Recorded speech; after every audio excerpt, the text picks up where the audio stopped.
We got our first look at Leslie Grace in the Batgirl costume, which caused a lot of outrage last night on social media. And also, some behind the scenes shots of this film has revealed that Batman v Superman and Man of Steel may still be canon. What? Let's talk about it.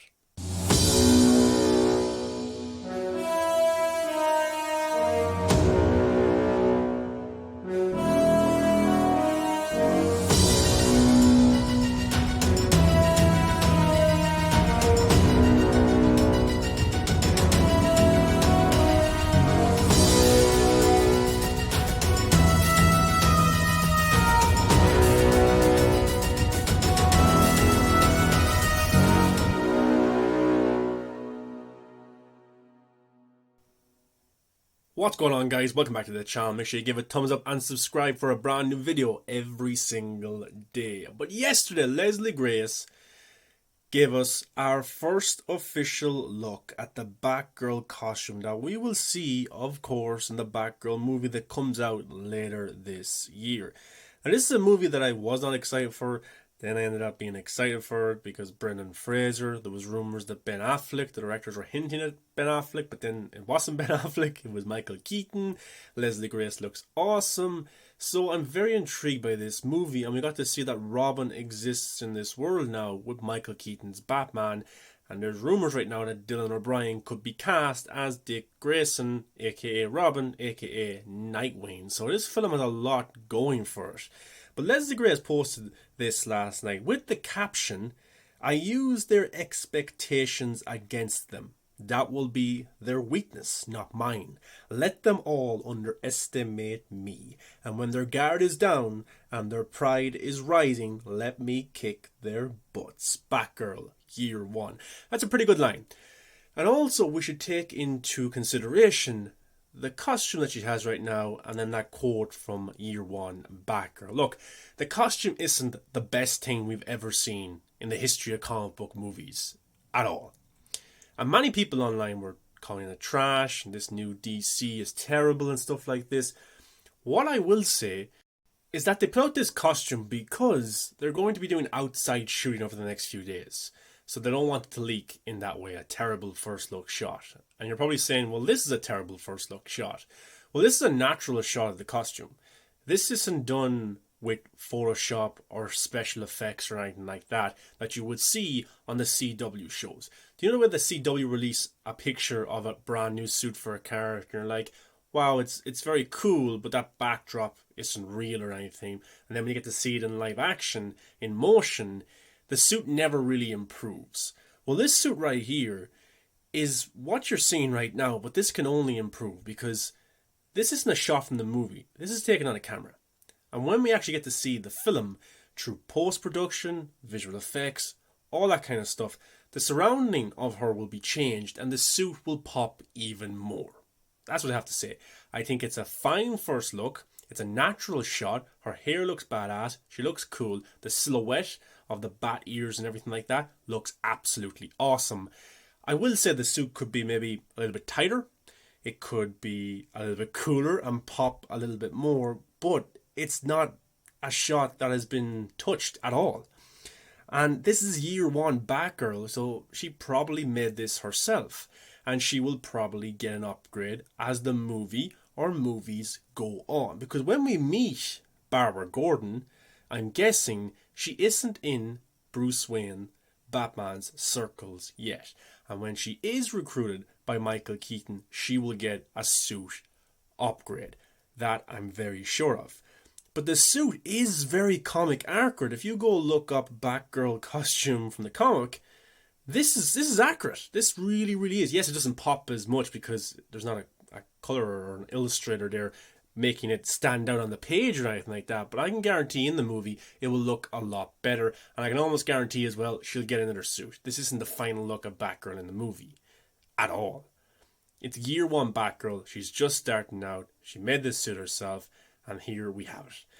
So I think it looks fine. It's not amazing. I'm not like, oh my god, this is the greatest thing of all time or anything. I can understand in context where Barbara Gordon is right now and why she has this type of suit. But many people online were just losing their shit over this, saying it's trash, it's terrible, it's like the CW, it's like a cosplay, stuff like that. And look, I can understand people not liking the suit, but just to shit on it because it looks bad right now to them is interesting, because they talk about they should make all the suits comic accurate. Well, here's the suit comic accurate, and now they don't like it. And I don't know if they actually don't like the suit or they don't like the new direction that DC is going in. Yes, compared to Batfleck's first look, it looks absolutely terrible.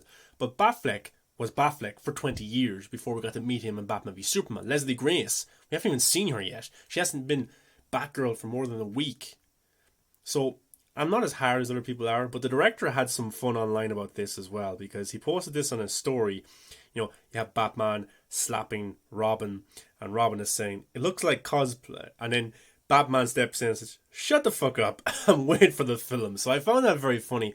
And these directors are very good at trolling people, because they trolled me about Batfleck being in the movie. Well, all of us. And I was not impressed by that. But look, I have a sense of humor. I can laugh at this stuff. And here, they make fun of all those fans. And then I have people online saying, the directors should not be making fun of their fans. Well, you're the people who are shitting on the directors and the cast and the crew and everything like that and saying this is terrible, and there's people out there boycotting Warner Brothers. Hashtag boycott Warner Brothers. I don't know. Pick a side, pick a stance, and stay with it. If the director wants to kind of slap back in a way, then he's every right to, in my opinion. He does. James Gunn does it as well. You may agree with it, you may not. But these guys, like, do you have to listen to that constant negativity every single day? People showing you abuse? I don't think so. These guys have a right to make fun of it, or to respond to it if they want as well. But getting on to the Batman v Superman connection, a Man of Steel connection. But make sure you get into the comment section, guys, and let me know your thoughts on this Batgirl suit with Leslie Grace. I think she looks fine. Can't wait to see her in motion. Can't wait to see her kicking ass. And she will definitely have a better suit by the end of the movie. 100%. But, so, there's Easter eggs on the set of Batgirl right now, and we don't know if these Easter eggs will make it in the final cut, if they will be referenced in the movie, or they're just there in the background just for some fun, and you might not even see them at all. Well, the first one is this, from the Gotham Tattler. This is like a magazine stand, and you have the Court of Owls. We expose the secret society run by the elite and corrupt. Now, if you know about the Court of Owls, they're kind of a underground society that kind of run the society of Gotham. They're an underground kind of organization. Now, people online were saying, why are they wasting such an awesome storyline on a newsstand? Because this obviously happened already in Gotham City. Well, my response to that would be, Matt Reeves, who has the Batman in its own standalone universe, will probably be tackling this storyline anyway. So there's no point for the DCEU to be tackling it as well. So either Batfleck has gone through the Court of Owls, or Michael Keaton's Batman has gone through the Court of Owls. It's the history of Gotham City. It's happened. Now we're in the present and the future. But Matt Reeves will tackle that. And I think we'll see some references to the Court of Owls in the Batman when that comes out March 4th. But this is cool. Now, we don't know if this is going to be a big thing in the movie or just a cool Easter egg. But the top right corner is pretty interesting as well. Owls tried to recruit me, says former circus child star. Now, is this a reference to Dick Grayson? Because his family, of course, were in the circus. They were a family that worked in the circus. They were all killed. Batman adopted them then. And of course, he becomes Robin and later Nightwing. So is that a reference to Dick Grayson? And then the other side of this magazine, 9 questions about the Court of Owls you were afraid to ask. So, a tabloid for you. But the date on this magazine is December 2022. Is that a hint at the release date for this movie? And how long ago did the Court of Owls happen? Is this the new timeline that we see in the DCU where the Batman is now Michael Keaton and the timelines are merged and we have a brand new history of this universe? We'll have to wait and see. But the other one is a direct reference to Vicky Vale, who was in the first Batman movie in 1989 with Michael Keaton. She was a love interest. This is a direct reference towards her. Will she pop up again? I'm not so sure, but she is definitely still around. This is November 2022. Now, the big one that got so many people kind of curious, excited, but also upset was this Lex Luthor one. And yes, Lex Luthor is spelled wrong. It should be Luthor. Here it's Luther. I made a joke on Twitter about this because, you know, where Supergirl is now like Supergirl, we have Supergirl instead of Superman, we've got Batgirl instead of Batman at the minute. I was making a joke about this is Lex Luthor. This is a female version of Lex Luthor. I know, I'm very funny. But this is from the Gotham Tattler as well. Exclusive interview. Billionaire villain Lex Luthor hires new lawyer to appeal sentence. We get his story from inside Arkham Asylum. Extraordinary genius or psychotic maniac on his time as CEO of LexCorp Industries. Now this is very interesting. This is a male Lex Luthor because of the bald head. So is it Jesse Eisenberg's Lex Luthor from Batman v Superman and Justice League? I would love it to be him because I think he's one of the best comic book movie villains of all time. That's how good he was. I really liked how he was a chess piece type of villain. Mental villain instead of a physical villain for Superman and Batman, and he orchestrated that matchup so well in that film big time, especially in the director's cut. You can see that a little bit more.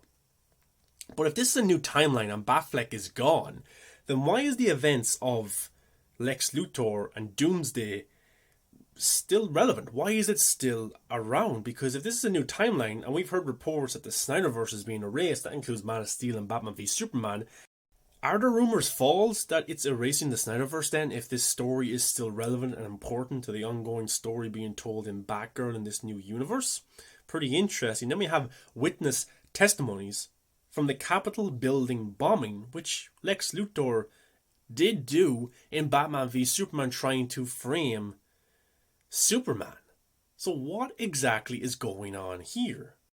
So this is all very confusing because we're being told one thing that it's erasing the Snyderverse, and then we're seeing Easter eggs, direct references in Batgirl to Batman v Superman and Man of Steel. What is happening? Because I don't have a clue right now. Now these could be just cool Easter eggs that you pick up in the background that don't mean anything whatsoever. Or those events still happened and Ben Affleck's Batman is still around, Henry Cavill's Superman is still around, and Michael Keaton's Batman is just brought into this universe, but then that doesn't explain the mural of Michael Keaton's Batman and Robin. My mind's going crazy. I don't know exactly what's happening. Now, there's one theory floating around there that you may not like, and I don't know how I feel about it either. But the events of Man of Steel did happen with Henry Cavill, and the events of Batman v Superman did happen. Batman v Superman. But it was not Ben Affleck's Batman, it was Michael Keaton's Batman that fought Superman. Maybe Superman didn't die in the end, and maybe Lex Luthor was still sent to prison and he didn't escape at the end of Justice League. Maybe those events haven't happened yet.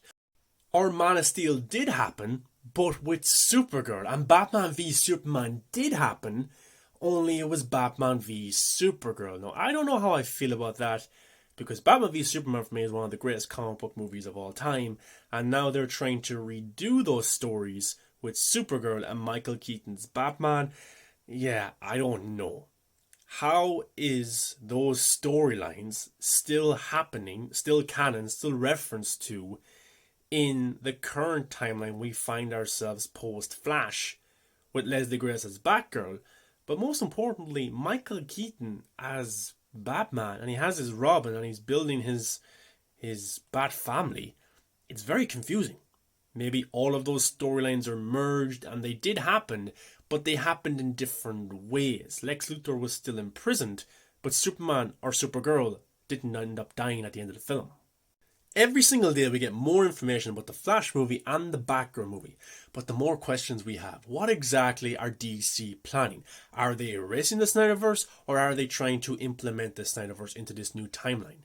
If that's the case, either way, this is a lot of heavy lifting for executives who have butchered the universe numerous times for it to work in the Flash movie, for it to work in Batgirl. Can they do it? I'm not too confident in them whatsoever because of what they previously did.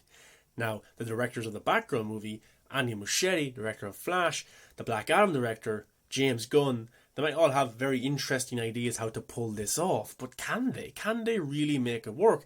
And can they get people to actually care? That's the thing. Will they piss off hardcore DC fans in the process, or will they please a majority of the fans that will keep coming to see these new entries into the universe? But overall, I think the Batgirl costume is a cool first look. It's not even amazing, but she'll have another costume. 100%. Definitely will.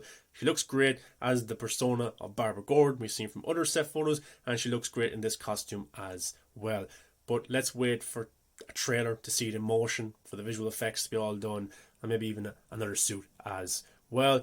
But talking about Lex Luthor, the Court of Owls, the Capitol building bombing, I don't know. I don't have much answers for you guys, and I'm not sure DC have either. But we'll have to wait and see when we watch the Flash movie and the Batgirl movie to see how this is all thrown together. I'll probably be a little bit upset if it's Michael Keaton's Batman that fought Superman or even Supergirl. What happened? Have all the events changed that we've seen in the DC universe before? Is General Zod now alive because Henry Cavill didn't snap his neck? Some interesting question, guys. But let me know below what you think of all of this, because I want to hear different opinions. I want to hear what you have to say. And yeah, give me your knowledge. Let me know what you think the DC universe is right now. But as always, guys, thanks very much for watching. Give it a thumbs up, subscribe to the channel, and brand new video coming tomorrow as well.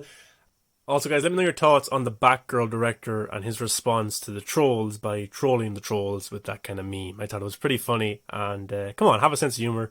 It's good when these directors or creative minds kind of hit back at some of these toxic fans or these people who are so-called fans and they try to make fun of someone else's art. Let me know below. See you in tomorrow's video, guys. Thanks for watching, and enjoy the rest of your day, night, morning, evening, wherever you are in the world.